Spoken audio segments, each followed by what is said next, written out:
وابتغ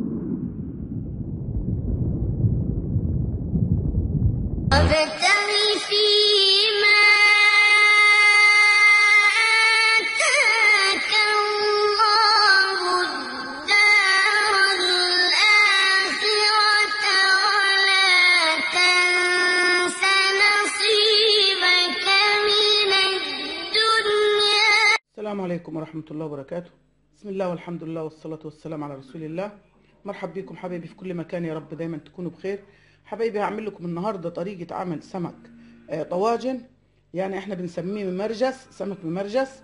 في الطواجن اللي انتوا شايفينها دي، اللي هي دي معمولة من الفخار، دي انا بجيبها فخار وبدهنها كلها عسل او زبدة او سمنه دهنه يعني، واحطها في الفرن لحد ما تكبر باللون اللي انتوا شايفينه ده، اسمها تتعتج. دي تتعتج، لازم تعمليها كده وتعتجيها عشان تعملي فيها اي شيء. هعمل السمك طواجن وهعمل فيه منه مقلي. طبعا انا السمك متبلاه من بالليل بالثوم والملح والكزبره وجميع التوابل اللي هي اللي عندك، زي وطماطم وكزبره وكله اهو كده. ده اللي هنقليه، ده هنعمله مقلي، ده هنحطه كده اهو. ده اللي هيتعمل مقلي، اللي هنعمله نقليه يعني. وده اللي احنا هنعمله طواجن، هنرص كده اهو. ده الطواجن كده زي ما انتم شايفين. طبعا انا كله متبلاه من بالليل عشان يبقى بص كده الحته تبقى زي ما وريت لكم المره اللي فاتت. انا نظفت لكم اللي هي الجراميط، وريتها لكم حلوه ازاي وتتعمل، بس ما وريتكمش الطريقه بتاعتها اهو كده اهو. كده هعمل الطاجن التاني. شوف كده مليانه التوابل مكبسه فيها خالص كده عشان تبقى ليها طعم وليها ريحه كده. ده اللي هيتجلي برضو كله متبلاه من بالليل عشان الريحه تبقى بتاعته وانت بتاكلي كده. بسم الله ما شاء الله، ريحه تجنن. ده كده مقلي. انا معايا بناتي جايين النهارده، فطبعا يعني قالوا لي يا ماما احنا زهقنا من الفراخ واللحمه ويعني ملناش نفس ليها، اعملي لنا حاجه تاني. فانا فكرت قلت لا، اعمل لكم انا احلى حاجه اللي هي اللي انا بموت فيها، بحبها حب ما عندكمش فكره، اللي هو السمك بشتى انواعه. طبعا انا كنت زمان بحب الملوحه جدا جدا وبحب اكلها خالص. لقيتها طبعا ضرتني بصراحه، يعني عملت لي املاح وكده. كده عبينا الزبادي كلها كده اهو كده كده. دول اللي هم ايه، 2 طواجن يستاهلوا بقك.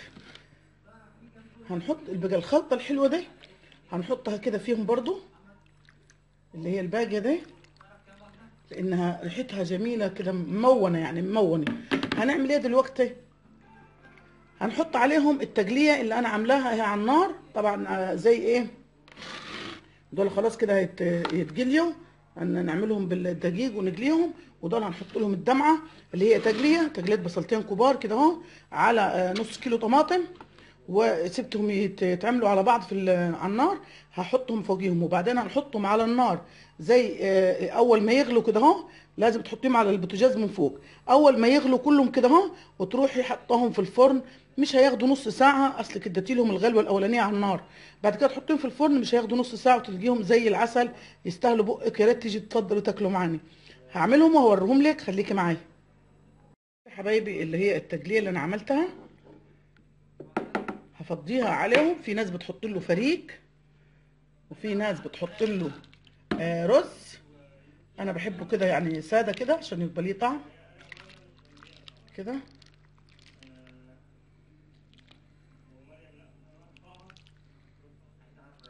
تمام.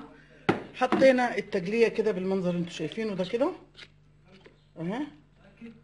نقلبهم كويس. طبعا التقليه برضو فيها كزبره وفيها كمون وفيها طبعا مملحاها كويس وبزياده عن الخلطه اصلا اللي في السمك نفسه كده اهو. هنخلوهم على النار يغلوا، وبعد ما يغلوا هنحطهم في الفرن زي ما قلت لك. تعالي معايا نحطهم مع بعض حبايبي غلت الزبديه غلت، هحطها بعد كده في الفرن كده. انا اهو اول يعني حاجه اهي غلت اهي، والتانيه برضو غلت اهي.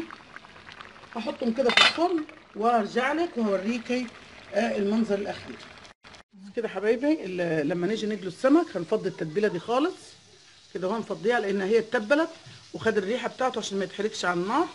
وبنحطها في الدقيق حاطين له كل التوابل برضو، وحاطين له معلقتين نشا والخلطه بتاعت السمك برضو معاهم، ونقليه كله بالشكل اللي انتوا شايفينه ده اهو كده. هيتقلي كله بالشكل ده. طبعا زي ما قلت لكم فضينا الخلطه خالص، كبلناها بدقيق ابو خلطته كله. اول ما اخلص القليه خالص هرجع لك واوريكي صواني طواجن السمك الممرجس او طواجن السمك والسمك المقلي، وهوريكم المنظر النهائي. حبايبي المنظر النهائي بتاع السمك والطواجن والمقلي هناك اهو، وادي الطواجن اهي وسلطه الطحينه وسلطه حمراء. ويا رب كده ان شاء الله يا رب يعجبكم. طبعا زي ما انتم شايفين الطواجن زي العسل، بتقول تعالوا كلوني. يا رب تعجبكم يا رب كده ان شاء الله. واذا عجبك الفيديو ما تنسيش تشتري لاصحابك وحبايبك، واضغط لايك وشجعيني. استودعكم الله الذي لا تضيع ودائعه. السلام عليكم ورحمه الله وبركاته.